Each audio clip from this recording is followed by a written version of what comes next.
Assalamualaikum warahmatullahi wabarakatuh. Perkenalkan, nama saya Ainu Inhayat, NIM 223010444. Di sini saya akan menjelaskan mengenai materi kelompok kami, kelompok 10, yaitu tentang monitoring, evaluasi, dan rencana tindak lanjut dalam advokasi.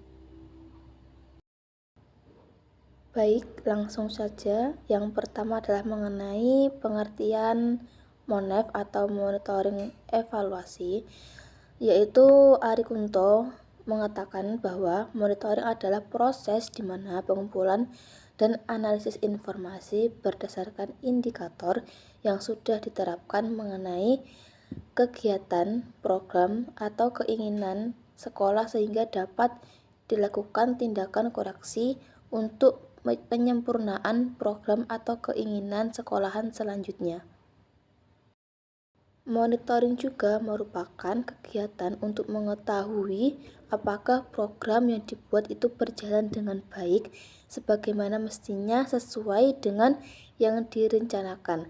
Adakah hambatan yang terjadi dan bagaimana para pelaksana program ini mengatasi hambatan yang terjadi pada saat kegiatan terlaksana. Nah, Ari Kunto juga menjelaskan mengenai tujuan MONEV. Di antaranya adalah yang pertama, mengumpulkan data dan informasi yang diperlukan. Yang kedua adalah memberikan masukan tentang kebutuhan dalam melaksanakan program. Yang ketiga adalah mendapatkan gambaran capaian tujuan setelah adanya kegiatan. Yang keempat adalah memberikan informasi tentang metode yang tepat untuk melaksanakan kegiatan. Yang kelima adalah mendapatkan informasi tentang adanya kesulitan-kesulitan dan hambatan-hambatan selama kegiatan. Yang keenam adalah memberikan umpan balik bagi sistem penilaian program. Yang terakhir atau yang ketujuh adalah memberikan pernyataan yang bersifat penandaan berupa fakta dan nilai. Baik, yang selanjutnya adalah mengenai prinsip monitoring dan evaluasi. Untuk yang pertama adalah mengenai prinsip monitoring. Di sini ada 6 poin. Yang pertama adalah monitoring harus menjadi umpan terhadap perbaikan kegiatan program organisasi. Yang kedua adalah monitoring harus memberi manfaat baik terhadap organisasi maupun terhadap produk atau layanan. Yang ketiga adalah monitoring harus dapat memotivasi staf dan sumber daya yang lain agar bisa berpartisipasi. Yang keempat adalah monitoring harus berorientasi pada peraturan yang berlaku. Yang kelima adalah monitoring harus objektif. Yang terakhir atau yang keenam yaitu monitoring harus berorientasi pada tujuan program.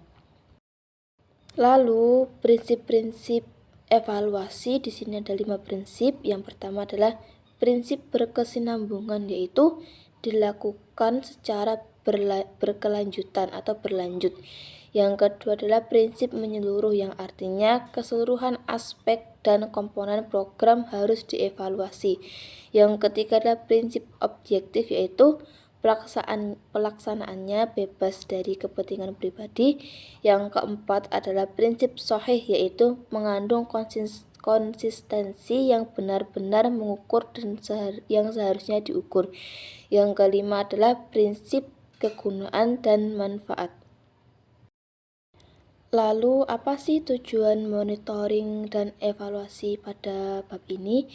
Yang pertama adalah monitoring di sini bertujuan untuk mendapatkan umpan balik bagi kebutuhan program yang sedang berjalan untuk mengetahui kesenjangan antara perencanaan dan target, yaitu dengan mengetahui kebutuhan ini, pelaksanaan program dapat membuat penyesuaian dengan memanfaatkan umpan balik tersebut. Yang kedua adalah tujuan dari evaluasi, yaitu memperoleh informasi yang tepat sebagai bahan pertimbangan untuk mengambil keputusan tentang perencanaan program.